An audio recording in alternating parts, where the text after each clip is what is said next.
She was found face down in the garden she planted herself. A single rose clenched in her hand. Blood in the soil. No signs of forced entry. No signs of a struggle. Just one question echoing through the streets of Asheville. Who would kill Emily Sinclair? And why did they make it look like love?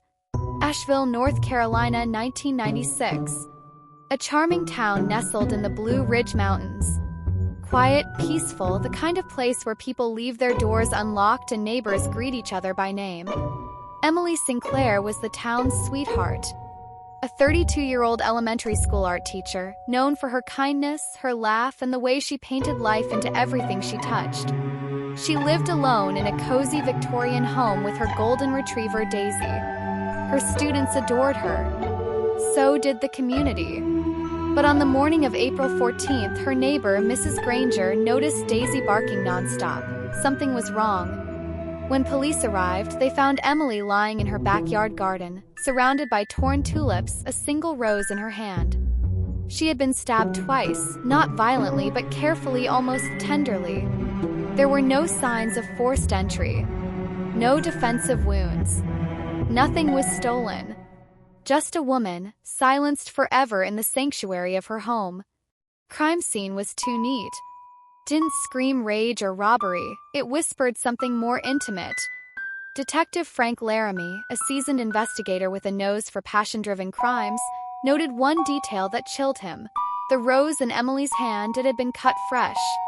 From her own garden. Hours after her death. This wasn't just murder, Laramie said. This was a message. A goodbye. Enter Daniel Keene, Emily's ex-fiancé. Two had broken up 9 months prior, just weeks before their wedding. Friends said it ended amicably. But texts and letters painted a different picture. Daniel had written her over a dozen times since the breakup. Some messages were poetic.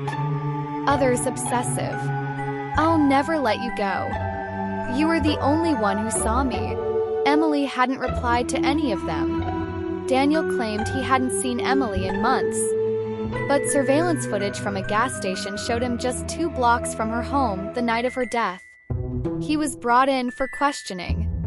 I still loved her, he admitted. But I didn't kill her. I swear to God I didn't. No fingerprints. No DNA. No murder weapon. Just suspicion. Then the story twisted. Marissa Clay, Emily's best friend of over a decade. They taught at the same school, vacationed together, shared secrets, and maybe shared more than just friendship. Rumors started surfacing that Marissa had been in love with Emily for years, a secret no one wanted to believe.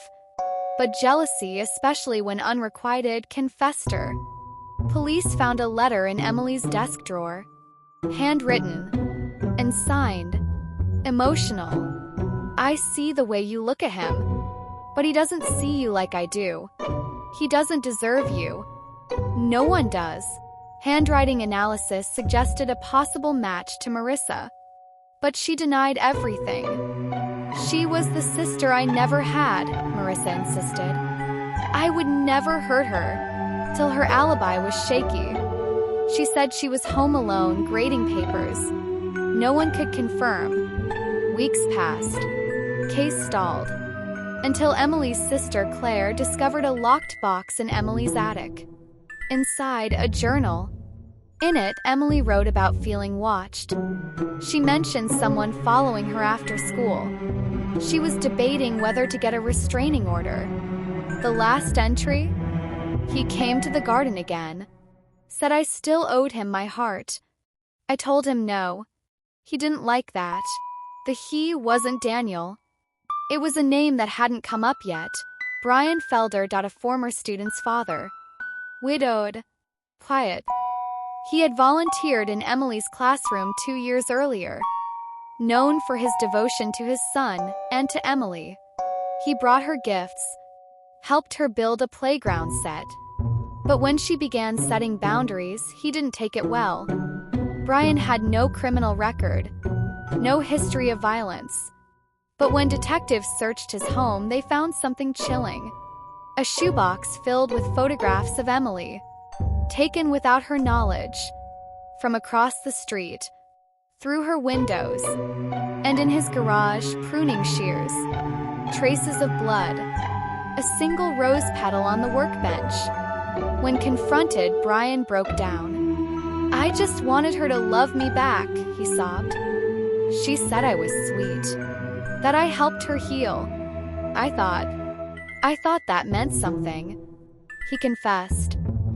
He had confronted Emily that night in her garden. She told him to stop visiting, told him to leave her alone. He couldn't.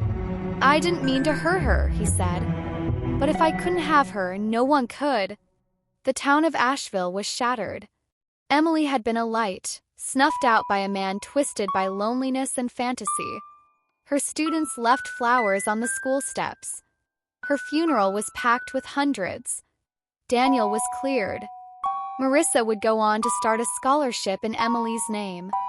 Brian was sentenced to life in prison without parole. No emotion. No apology. Just silence. In the end, it wasn't rage that killed Emily. It was devotion. The kind that turns possessive. The kind that creeps in quietly. The kind that pretends to be love but rots everything it touches. Emily Sinclair was not just a victim. She was a daughter, teacher, a soul full of color. But in the hands of obsession, even beauty can become a target. And sometimes love kills.